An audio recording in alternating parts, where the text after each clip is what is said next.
Isso aí, rapaziada, mais um Conexão PVT no ar. Hoje eu tenho a honra de receber aqui um dos maiores árbitros do MMA nacional e, pô, com certeza, se estivesse arbitrando lá fora, seria respeitado aí como um dos grandes do mundo. Ele que já ganhou o prêmio Oswaldo Paquetá 3 vezes e muitos outros. Mestre Flávio Almendra, bem-vindo. Obrigado, Marcelão. Obrigado, pessoal. Uma honra estar aqui com vocês. Prazer todo meu. Fight One, né, cara? É o nome da entidade que você aí lidera, né? E é uma das entidades aí que fazem responsáveis pela arbitragem em eventos nacionais, né? Você tem feito um trabalho bem legal. E eu queria começar, inclusive, falando de uma inovação que eu vi aí que vocês vão fazer, a contagem de round aberta no Brutus, né? Esse evento, pô, muito interessante. Queria que você falasse sobre isso, Flávio, para a gente começar o nosso papo. Então, pessoal, na verdade, eu sempre falei da necessidade de se dar publicidade aos jurados. As pessoas, por que tem prêmio para melhor árbitro e a gente não tem o reconhecimento para os jurados? A gente não sabe quem são os jurados, quando na realidade essas pessoas que muitas das vezes não são reconhecidas pelo grande público são elas que determinam a vitória e a derrota dos atletas e o futuro desses mesmos atletas. Então, são pessoas que são tão importantes ou mais que o árbitro, que, na verdade, o árbitro ele media a luta sem fazer nenhum juízo de valores. Ou seja, se ele não fizer nenhuma besteira, não atrapalhar, ele não vai comprometer a luta. Agora, o jurado, que é aquele cara que faz o juízo de valores, que determina quem está ganhando e quem está perdendo, esse sim tem uma real importância no final da luta em determinar quem foi o vencedor e quem foi o perdedor. E eu sempre falei isso.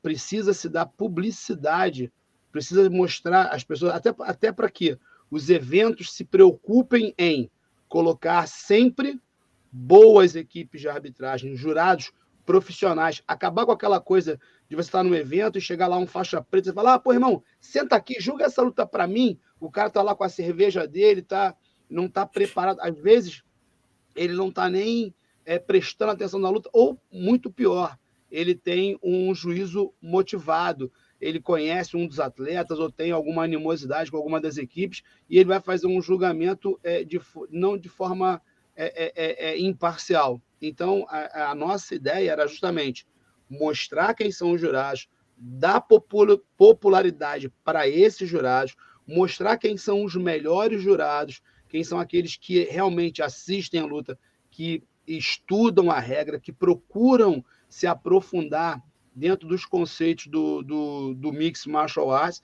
e botar essas pessoas de cara com todo o grande público para que eles saibam quem são os verdadeiros jurados. Nós temos um dos melhores jurados do mundo, que é o Guilherme Bravo, que é o cara assim que eu converso sempre e acho que a grande maioria do público não conhece, não sabe, não tem ideia que nós temos um brasileiro que é tão bem conceituado no MMA mundial. Por quê?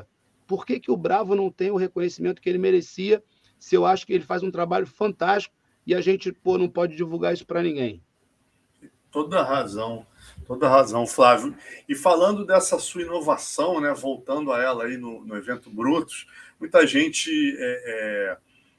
já vinha falando, o Dedé apoiou essa iniciativa, né? Até o Bravo não era muito favorável ao round aberto, mas é óbvio, como toda iniciativa que precisa ser testada, vão ter pessoas contra e a favor, e a gente só vai saber se ela funciona quando testar, e é o que você está fazendo agora no Brutus, né? Por que motivo você acredita que isso vai ser bom para o esporte?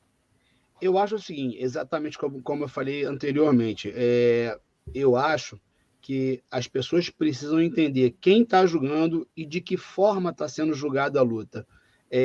Eu sou oriundo do boxe, né? Eu comecei a arbitrar boxe, sou do boxe tailandês, e teve uma época em que o boxe estava fazendo assim, o boxe deixou de ser conceituado pelas quatro vertentes, ataque, defesa, técnica e eficiência, e passou a ser contado por toque. E cada toque aparecia, cada toque limpo, que 3 jurados conectassem o botão no mesmo segundo, ele era computado e aquela pontuação aparecia no placar. Então, você sabia durante o transcorrer dos rounds quem era o atleta que estava na frente.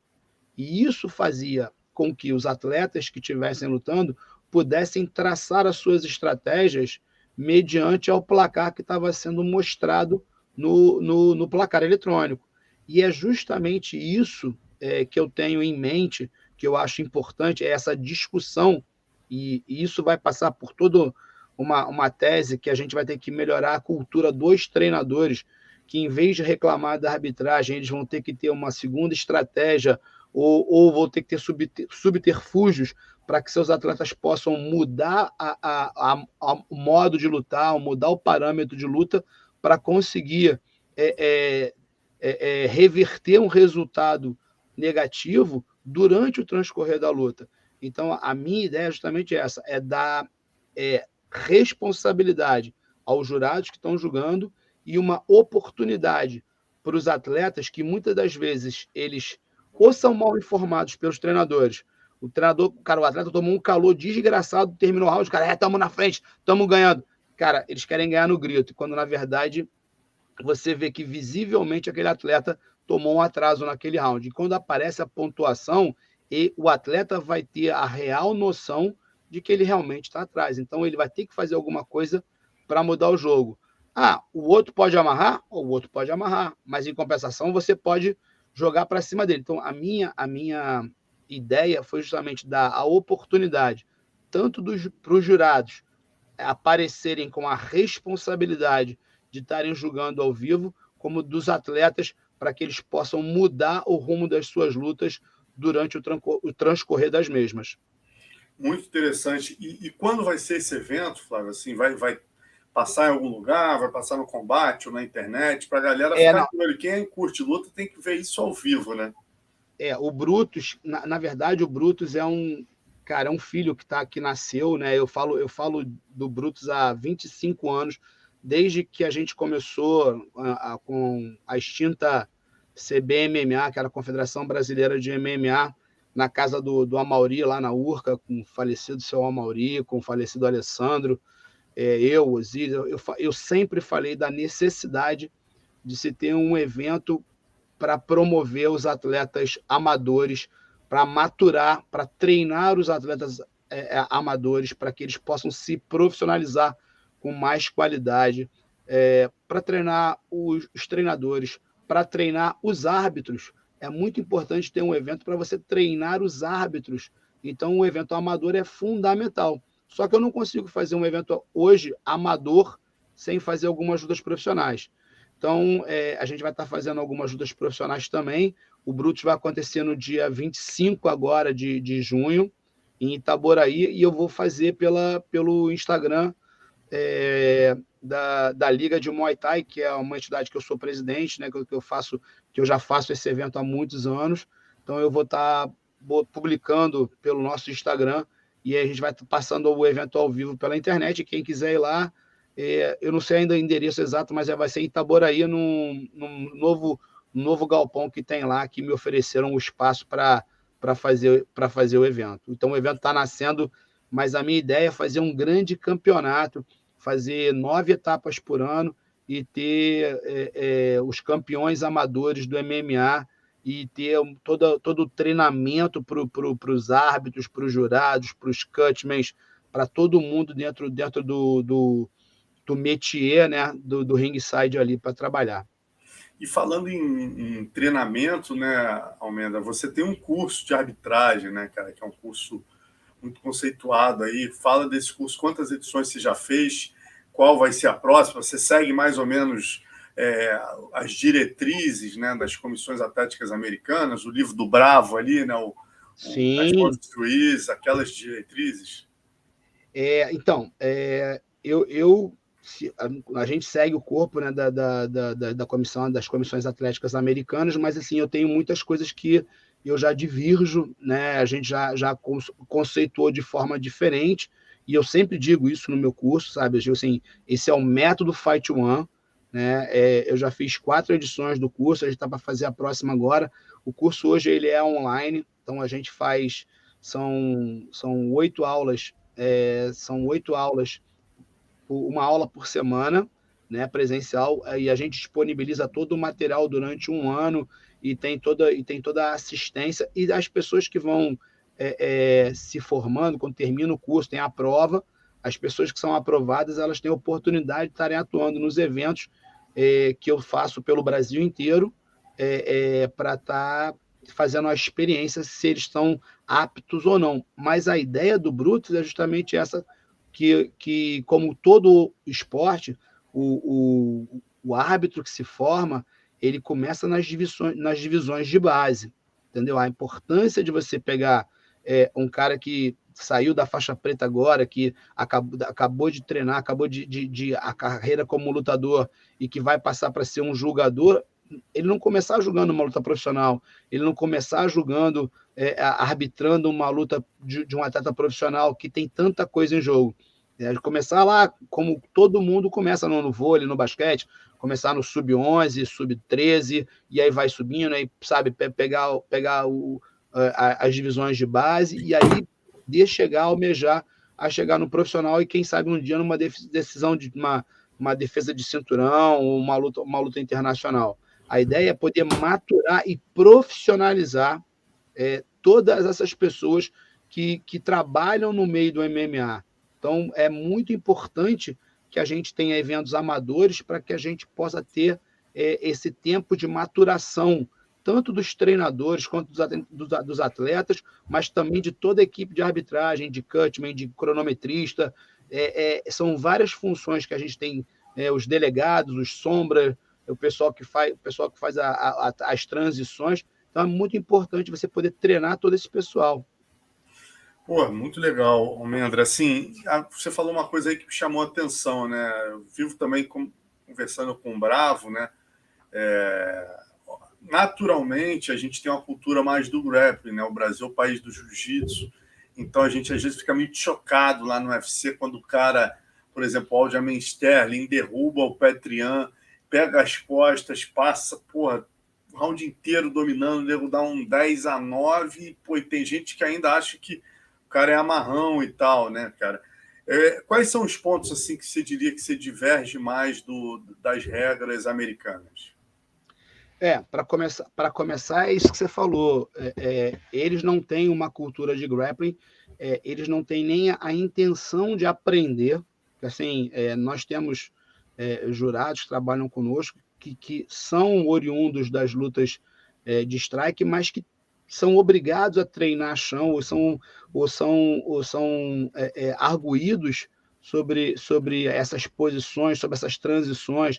A gente faz discussões e mesmo dentre nós, às vezes a gente tem divergências calorosas, mas mesmo assim é muito importante que para que você possa julgar uma luta que ela tem a parte de grappling, a parte de strike, a parte de grade, né, que você conheça o mínimo das transições, saber que você a diferença entre você estar amarrando e de você estar progredindo para buscar uma posição que vai te dar uma supremacia.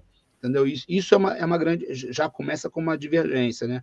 E assim, eu tenho várias outras divergências, como, por exemplo, a gente na Fight One, a gente sempre dá aos head coaches a oportunidade de vetar até três componentes da equipe de arbitragem. Então, você não pode escolher quem você quer que seja a pessoa que vai trabalhar na sua luta, mas você pode vetar a pessoa que você acha que ela não tem competência, ou que por acaso tem alguma divergência com você, ou que ela não enxerga a luta da forma como você julga que seja a mais profissional. Então, quer dizer, o cara vai lá, quem vai ser o árbitro? O Almendra? Não, pô, não quero que o Almendra seja, acho que o Almendra tá velho. Pô, não, quem é o jurado? O jurado ali é o Veronese? Pô, não, eu acho que ele não enxerga a luta, ele não pontua direito a luta de grappling, eu não quero que ele seja. Eu não posso escolher quem eu quero, mas eu posso vetar alguns nomes para que as decisões sejam o mais equânime possível. Pô, interessante, Almendo. Isso aí é muito importante mesmo, né, cara? E falando, é importante também a galera entender, né? Você como uma das maiores referências, muita gente já perguntou, você já me contou, mas eu acho que o público sempre gosta de saber, né, que você e o Osíris aí são, quando a gente pensa em arbitragem, né, talvez os caras, além não só pela competência, mas pela presença constante, né, se botar nos principais eventos, você e o Osíris aparecem muito e arbitrando bem. Por que motivo você não está na CAB MMA, né, não arbitrou no UFC, por exemplo? Então, bom, também não sei, mas assim, basicamente o que aconteceu foi que quando o UFC veio para o Brasil e teve uma conversa lá com o pessoal da CBMMA, e eles acabaram montando essa estrutura da Comissão Atlética da CAB, eles convidaram o Osíris, e na época quem era a pessoa que comandava era o Mário Yamazaki. E o Mário já trabalhou comigo num evento, em alguns eventos aqui no Brasil, nós trabalhamos juntos em alguns eventos, mas o Mário trabalhou comigo no evento e eu não sei por quê, por conta de que, enfim, eles acharam por bem não me chamar. Assim, eu acho que quando você é convidado para uma empresa, ou para chefiar, ou para comandar um setor de algum lugar, você vai procurar se acercar das pessoas em que você acredita, que você confia, que sejam as melhores. Eu tenho para mim o seguinte, eu não gosto de panela. A pessoa para trabalhar comigo, ela não tem que ser minha puxa-saco. Entendeu? Ela não tem que dizer para mim o que eu quero escutar, ela não tem que babar meu ovo. Ela tem que ser bom, ela tem que ser um bom profissional e cumprir com as suas obrigações.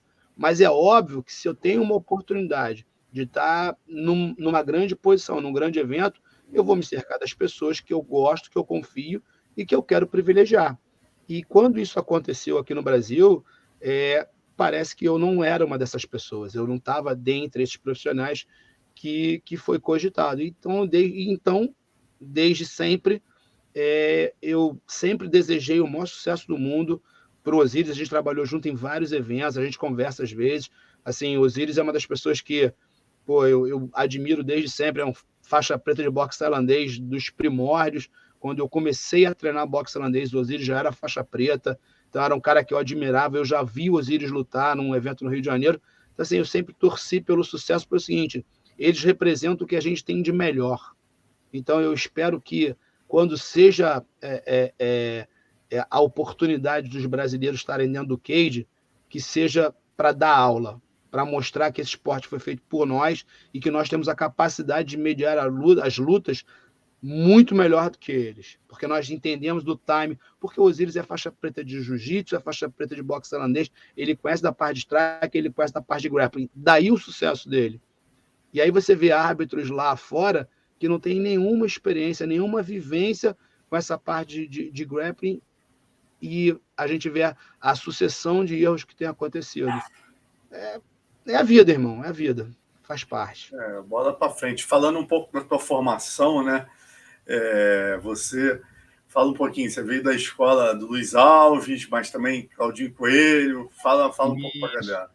Cara, eu tive a grande sorte, né? Eu sou aluno do Wagner Coelho, que era aluno do Narani, e logo depois a gente passou uma época treinando com o pessoal da Box Thai, quando foi feita uma seleção carioca. Então eu tive o privilégio de treinar com o mestre Luiz Alves. Eu vi o Pedro Rizzo garoto ainda, e me formei faixa preta de boxe tailandês pela primeira turma que foi formada pela Federação de Boxe Tailandês e Muay Thai do Rio de Janeiro em 1989.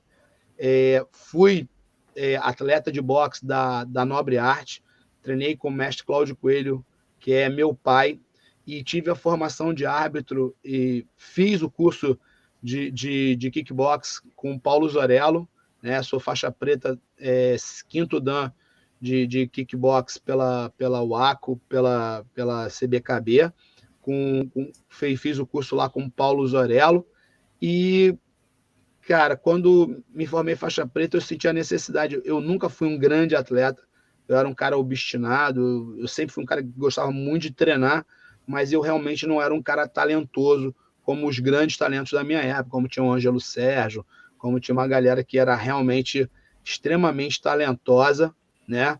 E eu gostava da regra, eu gostava de estudar, eu gostava de ver essa parte, sempre tive esse interesse, e aí eu fui ser aluno, acho que da maior autoridade de regras que existe no Brasil, que é o mestre Paulo Godinho, que foi o cara que foi o professor, né, dos grandes comentaristas que hoje tem, inclusive um comentarista do canal Combate, que é o do boxe, que é... Esqueci o nome dele agora. Me ajuda, por favor. Caramba, agora... Que é uma... me deu um branco aqui também, rapaz. O Fux. Daniel Fux. Léo tá me lembrando aqui. Daniel Fux, pô, que absurdo esquecer o nome dele. Ele foi professor do Daniel Fux, e quando tinha as transmissões das lutas do Mike Tyson, né? O pessoal lá de São Paulo vinha aqui para o Rio de Janeiro para estudar com o mestre Paulo Godinho. Às vezes eu ia lá para a casa dele, a gente preparava todas as laudas para as transmissões das lutas do Mike Tyson. Então, assim, eu tive a honra de ser aluno do mestre Paulo Godinho também. Então, quer dizer, eu tive realmente um privilégio absurdo de ter esses ícones como... Tropa de elite, hein? Luiz Alves, Paulo Godinho... Cláudio Coelho, Wagner Coelho, putz, grila.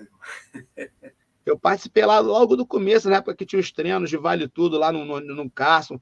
Pô, a gente ia lá para ajudar o pessoal com aquele treino de taparia, do Marcelo Alonso, era muito legal, velho.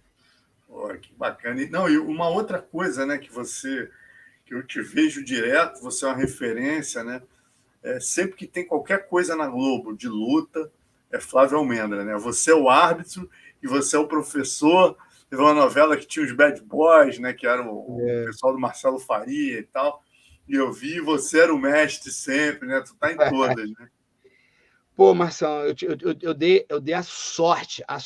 Eu tive uma aluna que apareceu na academia, ela entrava muda, saía calada, e eu nunca perguntei nada para os alunos da academia. Assim, eu acho que sim, se você vai treinar na academia, aquilo ali tem que ser um momento do seu lazer, a hora que você está ali para esquecer de tudo. Eu nunca perguntei o que você faz, o que você deixa de fazer, e eu sou uma pessoa que, de certa forma, eu sou pitoresco, eu falo umas coisas assim engraçadas, tipo assim, quem não morre não vê Deus, entendeu? O último dia fácil foi ontem, então eu vou falando as coisas, e um belo dia essa minha aluna, ela virou e falou assim, você sabe que eu sou autora de novela, né? Eu falei, não. Ela pois é. E você é um personagem, eu queria escrever... Eu fui convidada para escrever a próxima temporada da Malhação e eu queria te levar para ser o personagem central. Então, eu vou fazer uma história baseada na sua história. E ela começou a escrever, conversar comigo. Eu nunca acreditei que isso fosse realmente sair do papel. E, na verdade, saiu. Um belo dia me ligaram da Globo, que é dos estúdios Globo. Isso era 2014. E aí fizeram a temporada da Malhação, que foi toda baseada na minha história. Foi o Mestre Gael, feito pelo grande Heriberto Leão, foi baseado na minha história. O Lobão, que era o Marcelo Faria, foi. E logo depois eu conheci o Cauã, me chamaram para fazer O Caçador, uma minissérie com o Cauã. E depois disso eu fiz mais umas 6 novelas, cara. A Força do Querer, A Força do Destino. As pessoas me ligavam e eu ia lá e, pô, foi muito legal poder passar um pouco da nossa realidade, humanizar. Para mim, assim, foi muito importante poder humanizar a figura do lutador, porque durante muitos anos, né, luta era uma coisa proibida na Globo. As pessoas não falavam de luta na Rede Globo, era vetado, né, depois daquela experiência, daquele Vale Tudo que teve no Grajaú, ficou uma coisa assim meio que vetada, e a gente conseguiu voltar lá dentro e mostrar a humanidade, mostrar a personalidade por trás dos lutadores. Foi bem legal. Algum continuou com você, dando os treinos, assim, fazendo aí? Cara, o Marcelo treinou um bom tempo, o Henrique Castelli treinou um tempo, e o Cauã é faixa preta do Gigi, né, cara? O Cauã treinou, mas o Cauã ele morava na Barra, e aí o Cauã treina boxe até hoje. O Cauã treina boxe com o Cesário, cara, um cara sensacional. E, pô, eu desejo o maior sucesso para ele. Não precisa, né? Já tem. Você dá aula onde hoje? Assim, em que lugares? Eu tenho uma academia, né? Tenho uma academia dentro do Clube Carioca, no Jardim Botânico, na rua Jardim Botânico 650, que é a Gold Fighter. Eu tenho essa academia há 27 anos. Há 27 anos eu estou lá no Jardim Botânico, no Clube Carioca, e dou umas aulas particulares aqui e ali, porque esse roteiro de viagem, né, a gente está sempre viajando, me impede de ter um horário fixo em outras academias. Acaba que você tem que, eventualmente, fazer um seminário, tem que viajar. Então, eu tenho a minha academia, que eu dou aula, e é uma academia, é um centro de artes marciais. Lá eu tenho jiu-jitsu, lá eu tenho boxe com o Renato Pedra.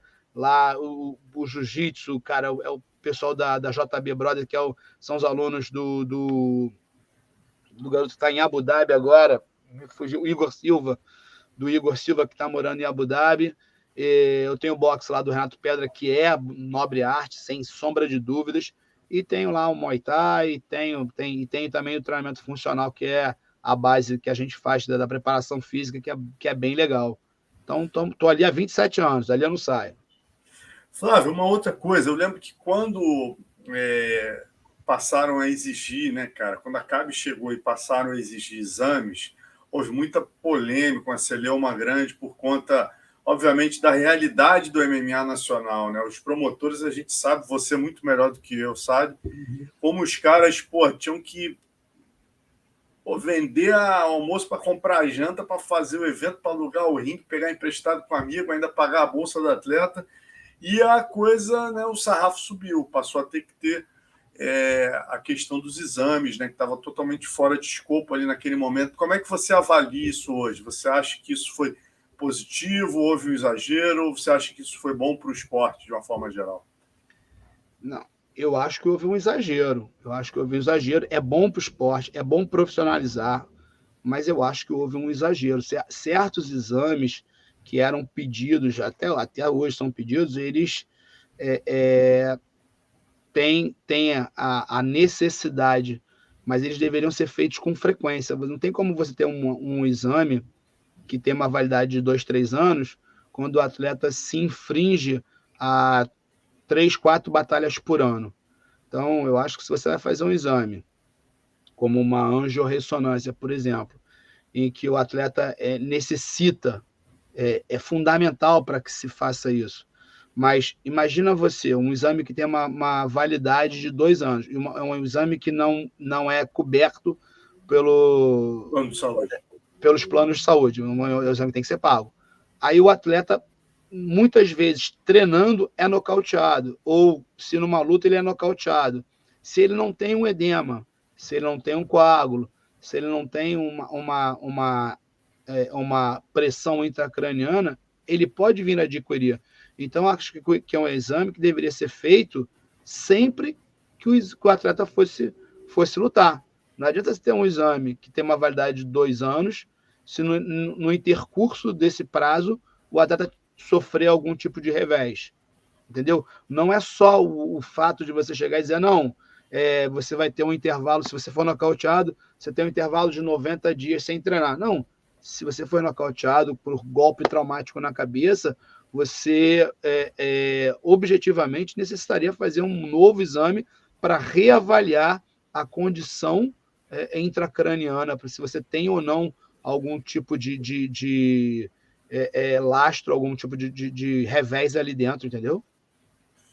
Perfeito. Agora, para a gente terminar, eu queria te perguntar, você é um dos caras mais experientes, né? O cara ganhou 3 prêmios aí, Oswaldo Paquetá de melhor árbitro do ano, e você já viu tudo, né? O MMA brasileiro é um balão de ensaio das maiores bizarrices, assim, O que mais já te impressionou, Mendo? Imagino que depois isso aí é quase um livro para você, né? Eu já vi gente sendo chamada na arquibancada na hora da luta. O que você já viu de mais bizarro aí percorrendo eventos de norte a sul do Brasil? Ah, não, com certeza. Eu já vi coisas bastante inusitadas, mas assim, tipo, posso falar assim, uma que aconteceu comigo que eu achei muito engraçado foi o atleta fugir do cage. Um evento que eu fiz em Juiz de Fora, o atleta da casa estava tomando um atraso e o jogo dele não entrou, e aí ele começou a cuspir o protetor, e aí ele cuspiu o protetor, falou, o protetor caiu. A primeira vez eu reconduzir de volta, falei, segura o protetor. Na segunda vez ele cuspiu o protetor, apontou o protetor, eu falei, não, vamos embora. continua a luta. Ele falou, não, continua não. Ele pulou o cage e foi embora. Foi literalmente abandono da luta. Ele abandonou a luta. Foi bizarro. Foi bizarro. Assim, tipo, porque a grade estava trancada, ele pulou a grade e foi embora. Então, quer dizer, caraca, não é para mim, né, meu irmão? Deixa eu ir nessa que não é a minha praia. Essa não é a minha. E de arbitragem, o que tu já passou? Você já viu muito, pô, porque hoje, né, vocês têm uma equipe que vocês levam, né? Mas antigamente era complicado, né, cara? Eu já vi uma papeleta dos velhos tempos, né? Que eu estava num evento, se eu não me engano, em Belém. Aí eu passei assim pela mesa e falei, deixa eu ver o que está escrito. Meu irmão, tinha jogo da velha, mas o cara, pô, escrevia ali um monte de besteira, palavrão e tal, e não tá pontuando porra nenhuma, né, cara? O cara olhava ali, fingia que escrevia e, na verdade, não tá pontuando nada. Você já deve ter visto coisas bem bizarras nesse sentido, né? Já recebi papeleta em branco, cara. A gente chegava nos eventos e já recebi 30-27 nos 3 rounds, já recebi 45-10. Cara, eu já vi papeleta em branco. E o cara disse assim, pô, decide aí você, pelo amor de Deus, preenche para mim. Realmente é o que eu falo. O que difere a rinha da luta profissional é o árbitro, o jurado, são as pessoas, o cronometrista, são as pessoas profissionais que vão estar ali mediando o combate. Então, isso é que faz que sejam 2 profissionais lutando. Porque se não for isso, é um sparring na academia. Muitas das vezes você faz sparrings muito mais duros do que algumas lutas. E o que determina, o que vai fazer a diferença? São as pessoas que estão ali treinadas. E eu costumo dizer isso, mesmo dentro de uma equipe, você vai ter resultados, às vezes, diferentes, não adversos, mas eu digo diferentes. Por exemplo, se nós 2 vamos subir o Monte Everest, você pela face sul e eu pela face norte, nós vamos ter visões diferentes. O que a gente vai enxergar é diferente.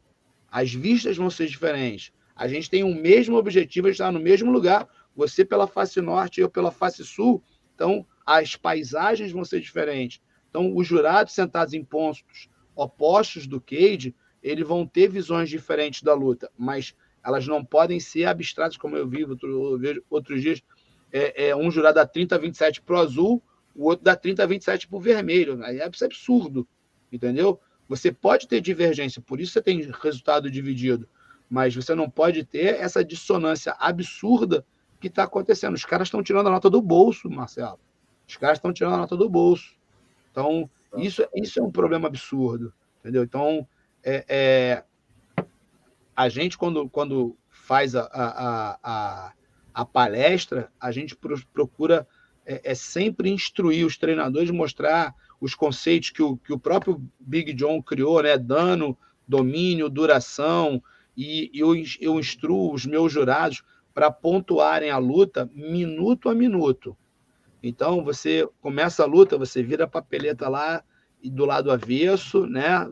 E você divide ela no meio, bota azul, bota vermelho, e aí você bota bolinha, cruzinha, cada um tem um sistema de pontuação que ele vai fazendo, mas pontua minuto a minuto, porque são 5 minutos. E a gente tem a tendência a de só lembrar ou de ficar impressionado com o último minuto ou com os últimos 2 minutos, dependendo de como o atleta vai acelerar a luta. Mas a luta ela é um conjunto de 5 minutos. Os pontos eles valem do primeiro segundo ao último. Então, a cada minuto, vai pontuando a luta. Quem é o agente, quem é o reagente, quem está atacando. Sabe, se um ataque ele é um ataque mais propositivo, dá uma pontuação maior, dá 3, 4 bolinhas. Se o cara bota para baixo, se o cara está atacando, se o cara está procurando uma posição para evoluir, entendeu? Ele tem que ser valorizado. E aí o cara procura 3, 4 minutos, e no final ele toma um atraso, mas ele toma um atraso que não foi um atraso, sabe, de soco, chute, que não foi tão eficiente. Você vai esquecer tudo que ele fez, os 3, 4 minutos anteriores, porque no final da luta ele tomou um atraso. Não, você tem que pontuar todos os 5 minutos do round. Então, esse truque que eu aprendi de virar a papeleta com o mestre Paulo Godinho, de pontuar minuto a minuto, aliás, de pontuar ação a ação. Eu vou pontuando as ações dos atletas, de acordo com a contundência, com critério de valor pela contundência, pela eficiência e pela manutenção da propositividade da luta. Então, eu tenho sempre um atleta agressor, né? Eu sempre tenho um cara que está propondo a luta e um que tem um agente e o reagente. Então, o agente está sempre na frente. E se no final, no frigir do suar do gongo, os dois não se machucaram ou se machucaram da mesma forma, eu tenho que saber quem foi aquele que procurou mais a luta, que teve mais querendo vencer a luta. Então, esse é um critério que eu ensino para a galera para fazer diferenciar e pontuar a luta do começo ao final dos 5 minutos. Excelente toque, hein? Excelente, uma aula aqui no PVT, muito bom, tenho certeza quem arbitra. Isso é bom até para a gente que comenta a luta também, esse critério do minuto a minuto eu gostei muito. Passarei a adotar também esse minuto a minuto, cara, que realmente isso que você falou, né? Às vezes o cara tá ali os 2 primeiros minutos, o cara meteu-lhe um 10-8 ali, né? Tá compatível com 10-8. Aí vem o outro minuto, o cara meteu um 10-9. Quando você somar ali, tem que ser uma coisa equânime, né, cara? Tem que ser equilibrado, tem que ser proporcional ao domínio, ao dano. Não é fácil, não. O pessoal tem que respeitar o que vocês fazem, que não é brincadeira, não. E mais do que isso, né, Almendra? É o que você falou aí, e o Bravo sempre fala, cara, tem que ser obrigatório nas comissões atléticas, no mundo todo, né, seja onde for a comissão, que os árbitros e juízes têm que fazer cursos anuais de atualização, cara, porque nos cursos anuais que vocês fazem esse debate, o Bravo, cara, ele pediu, para eu levar ele lá no combate, para ele dar um curso, o pessoal inicialmente até torcendo o nariz e tal, eu falei, galera, vai ser bom, vocês vão ver, quando ele trouxer os exemplos, vocês vão ver o que a gente vai ganhar. Eu tinha acabado de ajudar ele na edição do livro dele, cara, foi uma revolução. Todo mundo passou a pontuar diferente lá, todos nós. O narrador passou a entender a luta diferente, nós, comentaristas, porque realmente é diferente. Quando ele traz os exemplos, exemplo prático, cara, da luta que aconteceu com o Aldo e o Moicano, você, caramba, é isso mesmo, não tinha pensado nisso. Em cima daqueles exemplos, você passa a ter um entendimento de luta diferente. É exatamente o que você falou. Cara, é fundamental, é fundamental. E é engraçado, porque é de suma importância que as pessoas tenham esse conhecimento, principalmente vocês que são os comentaristas, os narradores, que tenham esse conhecimento, porque muitos treinadores que têm atleta no UFC, cara, eu fiz um evento agora, há pouco tempo, com atletas de uma grande equipe do cenário nacional e com um treinador que tem atleta no UFC, e o atleta dele ganhou o primeiro round e acabou a gasolina. E ele perdeu os outros 2 rounds. Então, ele foi dominado. Ele teve uma dominância no primeiro e perdeu. Então, os 3 jurados deram 29-28. Quando saiu a pontuação, decisão unânime, vitória do atleta X. Os caras vieram reclamar, dizendo, não podia ser decisão unânime, porque o atleta dele tinha ganho o primeiro. Não era nem que tinha perdido. Mas, treinador que vai lá para fora, treinador que representa o Brasil, treinador de UFC, dizendo que a gente não podia dar decisão unânime porque o atleta dele tinha ganho um round. Então, a gente ainda tem esse problema. Então, quando vocês que têm o poder do microfone, que estão ali comentando a luta para milhões de pessoas, e eu sempre parabenizo, cara, sempre assisto, quando eu assisto a Anaísa, quando assisto você, eu mando mensagem, cara, porque é muito importante entrar na mente das pessoas para que as pessoas entendam que a luta ela é pontuada segundo a segundo, minuto a minuto, que decisão unânime não significa que o cara tenha ganho todos os rounds, entendeu? Que o 10-8 tem que ser dado sim, que existe a necessidade de se entender que a diferença entre uma predominância clara, ou seja, uma luta acirrada, onde houve uma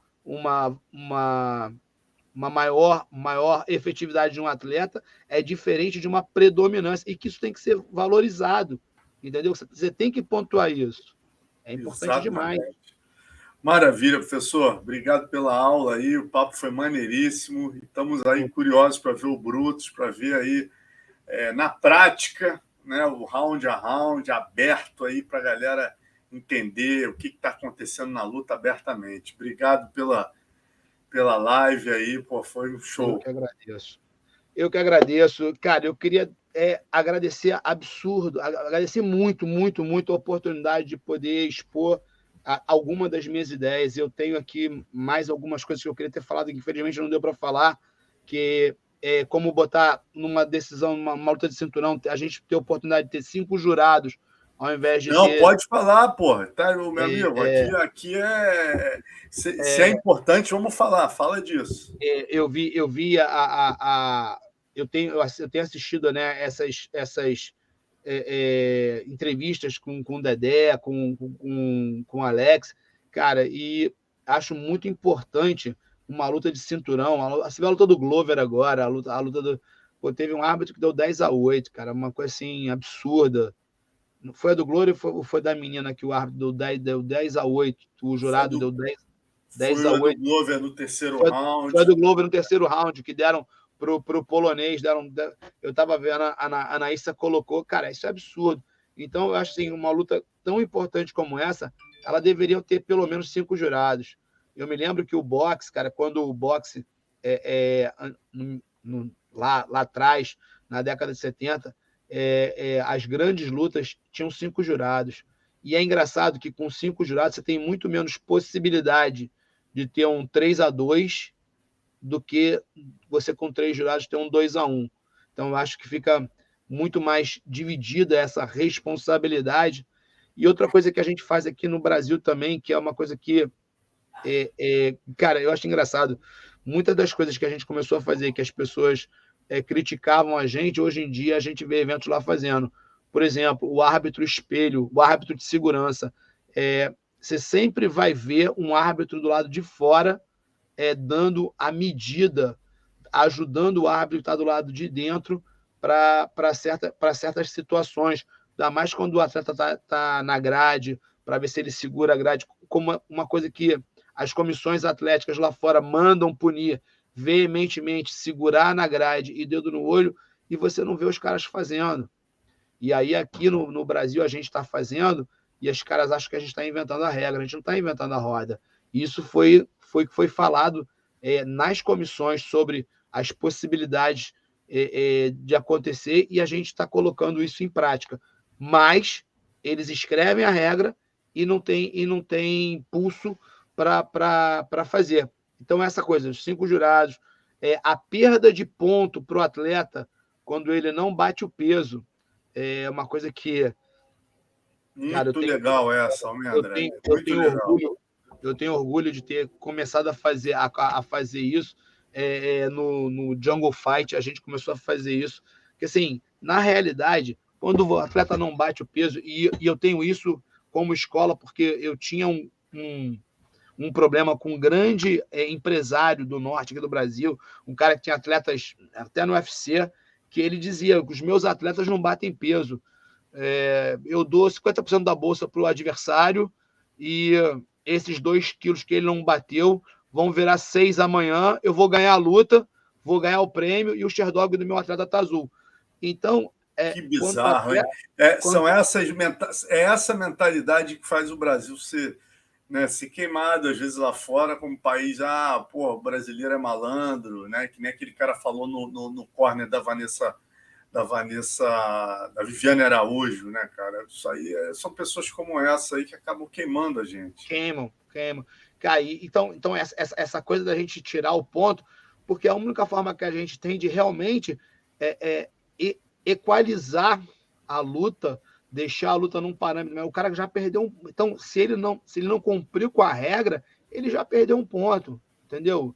Então, isso aí foi uma coisa que a gente começou a fazer aqui e, cara, eu tenho visto a grande maioria dos eventos no Brasil copiando a gente, como árbitro de segurança. eu ficava igual um maluco em volta do cage, ajudando os árbitros, que eu ficava, pô, você tem que ficar quieto, você está atrapalhando a luta. Hoje em dia, até conversando com o Bravo, a gente vê que hoje em dia nos Estados Unidos eles também hoje usam um cara como árbitro de segurança, tem um cara que fica do lado de fora, que ajuda o árbitro a estar do lado de dentro a aproximar ou a distanciar, apesar de ainda ocorrerem muitos erros lá fora, mas hoje em dia tem um cara que fica do lado de fora dando essa dimensão da luta, se o cara que está de frente está segurando a grade, ou se aconteceu alguma coisa, ou se acontece uma falta, uma ilicitude que ele porventura não tenha visto, ele tenha uma pessoa que ele possa recorrer, que está do lado de fora. E outra coisa que eu faço aqui no Brasil, que eu obrigo o pessoal da Fight One a fazer, todos os jurados que estão trabalhando na luta, eles podem falar. Então, os jurados estão sentados, né, em volta do cage. Se o atleta que tiver de costas para mim botar a mão na grade, o jurado fala, olha a grade! O cara, opa! Ele vai ver que tem 5 olhos olhando para ele. Então, todo mundo que está trabalhando, sendo jurado ou sendo árbitro, eles têm a voz. Eles podem, se eles enxergarem uma falta, eles podem verbalizar. Isso faz com que o atleta entenda que tem muito mais gente olhando para ele, que ele não vai conseguir dar migué. Basicamente muito isso. Bom. Não, e mais uma coisa que você tinha falado para mim também no Zap, né? A questão do vídeo ali, né? Se tiver transmissão ao vivo, é importante o jurado ter ali, o juiz ter o acesso ao vídeo ao vivo. Eu faço um evento em São Paulo, acho que é muito legal, porque quando eu comecei a fazer o Coliseu, eu posso falar porque é um evento que já não tem mais, infelizmente, mas o Mário Lobo, cara, que é um grande empresário, um grande amante do MMA, e ele viajava junto comigo, a gente sempre falava isso, cara, era muito importante a gente, como jurado, lembra que eu te falei? Cada um está de um lado, a gente não vê a luta toda. Existem pontos que são pontos cegos para o jurado, que ele não vê. Inclusive, se você está vendo a luta e o câmera baixa e ele fica na sua frente, não tem como você ver a luta. E é importante o câmera estar ali para essa luta ser transmitida para milhões de pessoas. Mas o jurado, que é o cara que pontua, muitas das vezes ele não consegue ver a luta.